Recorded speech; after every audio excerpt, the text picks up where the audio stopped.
Supporter of innovation in Ontario. John Ruffalo is the founder of Owners Ventures and the co-founder and vice chair of the Council of Canadian Innovators. John sits on the board of a number of leading innovation-based organizations, including Hootsuite, Ether Capital, and on our own board at Ontario Centres of Excellence. Please join me in welcoming John Ruffalo.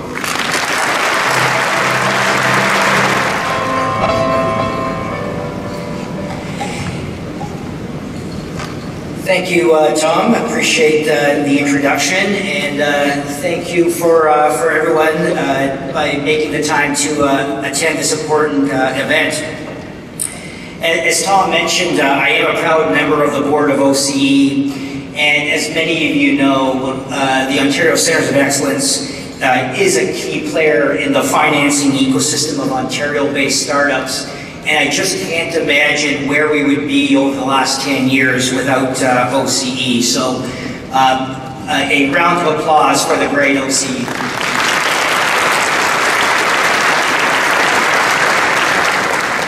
So what I'm going to do, I'm going to spend the next 10 minutes or so just really giving an overview of how I've seen or how I see the future by taking a little look at the recent past and then applying to where I see Canada going. In August 2011, technology legend Marc Andreessen wrote in his eponymous article entitled "Why Software is Eating the World," which became the central investment thesis behind his venture capital firm Andreessen Horowitz. Like so many predictions about technology before this, Andreessen's prognostication has since followed Amara's law, which aptly states, "We tend to overestimate the effect of a technology in the short run, but underestimate the effect in the long run." Marc's vision is in full force, and the feast has just really begun. We are in the midst of the fourth industrial revolution, or as some refer to it, the information revolution. Although the magnitude of the changes compares to the disruptive shifts arising from the first industrial revolution of the 1800s, it is the rate of change that is unprecedented. When did this latest revolution commence? In my view, it really began to take shape in 2008. And it was catalyzed by three very powerful forces that all came together at the same time. Mobility first, cloud computing, and social media. All three forces collided together with full impact in 2008, spawning an unprecedented wave of new technology companies. The mobility-first era was really born shortly after the introduction of Apple's iPhone in 2007, which actually leveraged off of Canada's own BlackBerry before that. But it was really the subsequent iStore and the value of data which really became the disruptive force. Around the same time, cloud computing finally came of age, with the concerns around security and latency largely solved with ever-increasing chip capabilities, as illustrated by the launch of Amazon Web Services in 2006. And thirdly, the likes of Facebook, LinkedIn, and Twitter all crossed the chasm around 2008 and dramatically changed how communities interact on the internet. Through these three forces being unleashed, the promise of the internet in the 1990s as a place where you can get what you want, when you want it, and whichever way you want to consume it, was finally realized around 2008. And the rise of the technology industry since then has been unprecedented, far exceeding what we witnessed in the 1990s while the technology infrastructure layer was being built. Interestingly, I believe that the key technological event that spawned the web revolution of the 1990s directly involved, yes, you guessed it, Marc Andreessen. In late 1994, Mosaic Communications Corporation, co-founded by Marc, launched the Netscape browser, and the consumer internet was born. I believe we are embarking on the next phase of the fourth industrial revolution through the rise of the disruptors.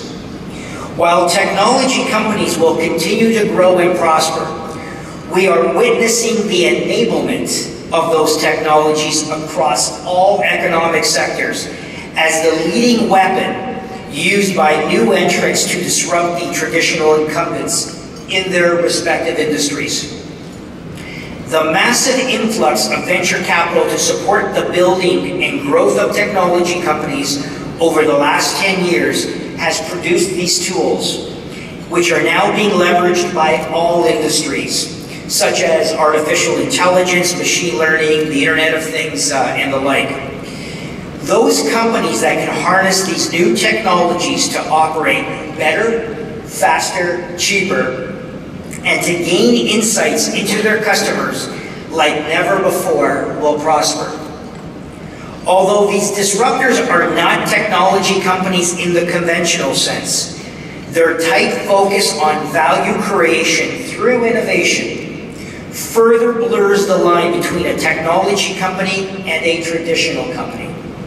Hence the popularization of terms like fintech, health tech, prop tech, ed tech, and the like. The incumbents, however, are not asleep at the wheel.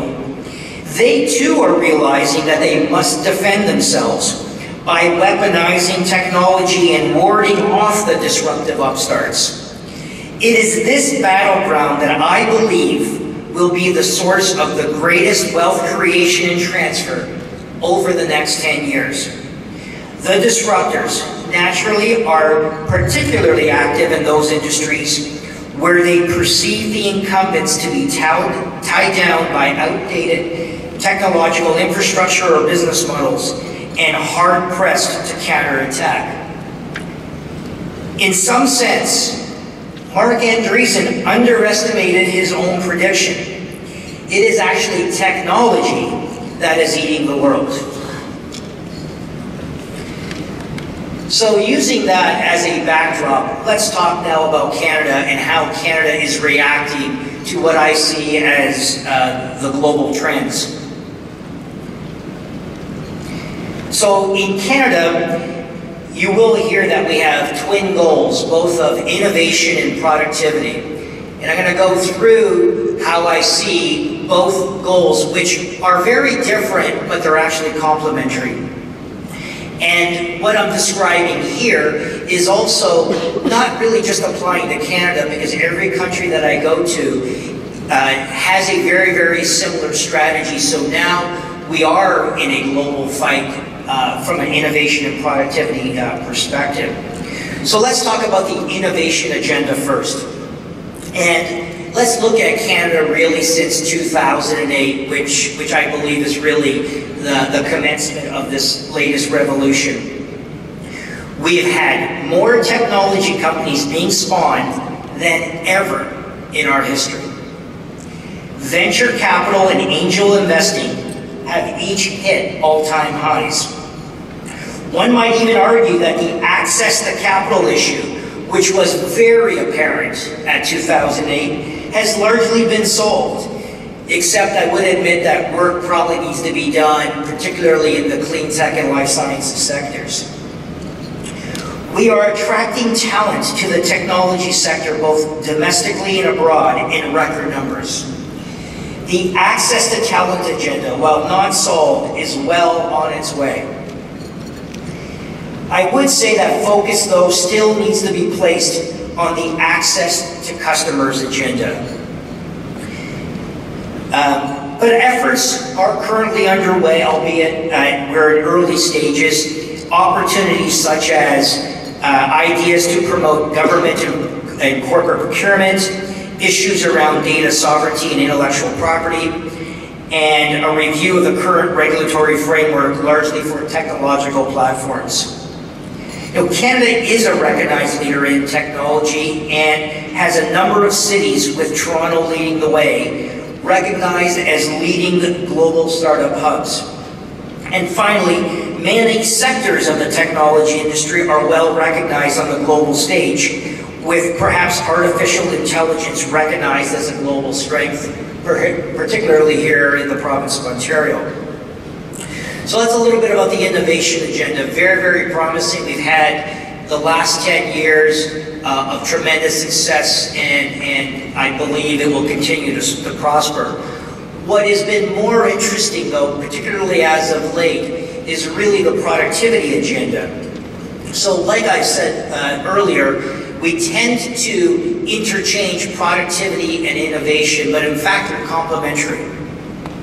Technically, productivity refers to the value of goods or services produced per unit of labor hour.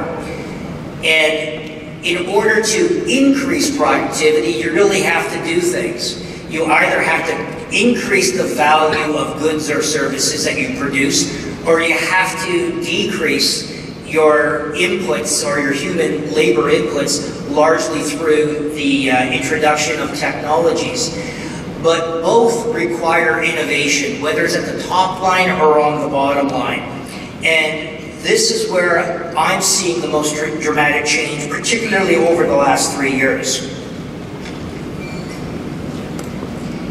Now, what we're seeing now is we're actually seeing the largest traditional industries such as banking, insurance, healthcare, real estate, the retail sector, virtually every single segment, including what many didn't think was technologically possible, but our entire resource sector, it's a technological battle from a global perspective.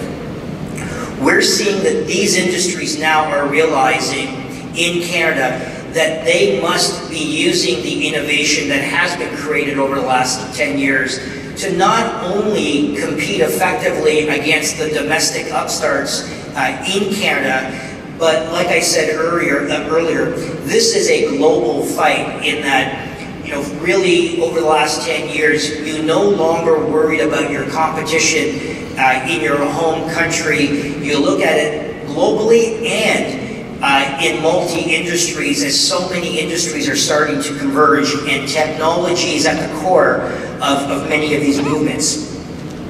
And I think that success for Canada will be marked when we are having difficulty discerning whether a company is a traditional company or a technology company. In many respects, every company will need to be a technology company in order to survive. This is what I believe will be the future of Canada, and I could not be more excited for things to come. Thank you.